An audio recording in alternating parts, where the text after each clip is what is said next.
Lundi 19 août, bienvenue dans le Duplex Bourse. Nous retrouvons notre expert du jour, Frédéric Garcia. Bonjour. Bonjour Pierre. Alors vous êtes en direct de la salle des marchés de Bourse Direct. La bourse de Paris est en léger recul en cette fin de matinée. Après avoir atteint un plus haut annuel vendredi dernier, je crois qu'on consolide là vraiment ce matin, Frédéric. Oui, rien d'alarmant pour l'instant puisqu'on est en repli de à peu près 1,5% autour des 4100 points.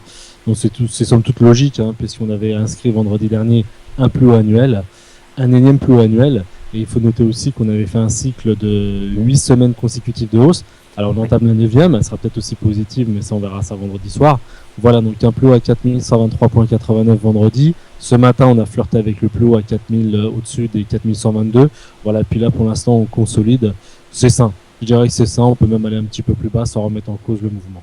Alors justement, vous l'avez rappelé, il y a eu ce rallye estival de 8 semaines consécutives. Est-ce qu'il y a encore un potentiel de hausse sur le CAC ou justement on va vraiment là entrer dans un mouvement de consolidation assez long? Alors, ça va être délicat puisque là pour l'instant on est en période estivale, donc il y a très peu de volume. On va avoir un ajustement, il est fort probable, du quantitative easing 3 aux États-Unis à la rentrée. Voilà, donc la configuration actuelle du marché à court terme, elle plaide plutôt pour une consolidation. Maintenant, sur le moyen long terme, il reste du potentiel.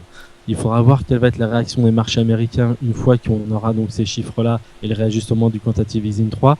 Si les marchés américains se reprennent, il est fort probable qu'on aille au-delà. Si les marchés américains continuent à consolider, voire corriger, on devrait avoir touché le point culminant sur l'indice. Alors, vous l'avez dit, le CAC aussi autour des 4100 points. Qu'est-ce que vous allez surveiller donc, comme résistance et support aujourd'hui, Frédéric? Alors pour aujourd'hui, donc ça reste, on va dire, on a l'autre tendance qui reste positive au-dessus de 4085. Si on casse les 4085, on devrait revenir vers les plus bas de jeudi dernier, autour des 4055 points. Si par contre on reste au-dessus de 4085, on a toujours la possibilité donc d'aller chercher le plus haut annuel autour des 4123 et surtout donc le top de mai 2011 qui se situe à 4137 et le point très important, février 2011 à 4170. Voilà, donc petit aparté, le fait qu'on s'approche des plus hauts d'il y a 2 ans, ça permet à pas mal d'investisseurs, pas mal de fonds, tout ça, de revoir des cours qu'ils n'avaient pas vus depuis 2 ans. Donc là, il risque d'y avoir un petit flux vendeur. C'est pour ça que pour l'instant, le marché plaide pour une consolidation, appelle à la consolidation, et qu'on devrait avoir du mal à s'affranchir de cette zone-là, tout du moins dans l'immédiat.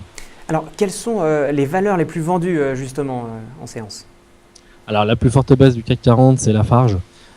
Sûrement suite à leur installation assez importante en Égypte et tous les problèmes qui se trouvent actuellement là-bas géopolitiques avec les tensions et les émeutes qui ont eu lieu ces derniers jours. Bon, on rentrera pas dans le schéma politique, mais ils ont une participation importante là-bas. Pour l'instant, ils n'ont pas rapatrié leurs ressortissants. Mais bon, il faut suivre de près donc l'actualité, notamment en Égypte pour Lafarge. Et puis Renault, deuxième plus forte baisse, qui perd pas loin de 2%. Puisque bon, même si on a des prémices de rebond des ventes automobiles en zone euro, il faut savoir encore qu'on est à des niveaux de plus bas d'il y a 20 ans.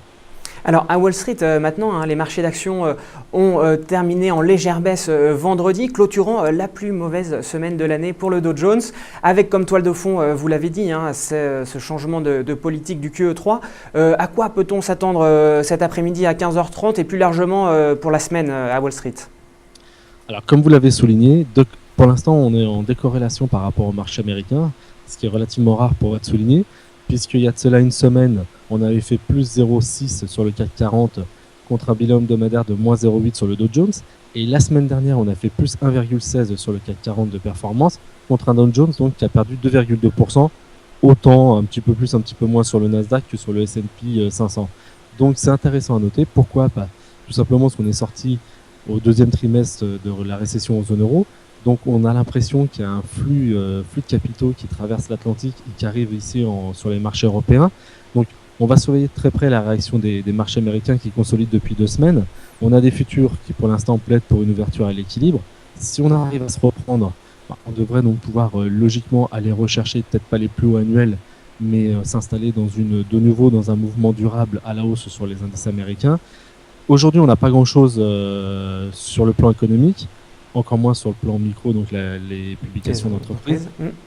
Demain non plus, il faudra attendre mercredi Mercredi soir, là, on va avoir un rendez-vous important. C'est le compte-rendu donc de la dernière réunion de la Fed, les minutes de la Fed, les fameuses minutes de la Fed. Dernière réunion du 30 et du 31 qui s'est tenue donc aux États-Unis pour voir si éventuellement on commence à avoir des indices sur cet ajustement du quantitative easing 3 à la baisse. Eh bien, merci beaucoup Frédéric de cette analyse. Bon trade et à très bientôt. Bonne journée, au revoir.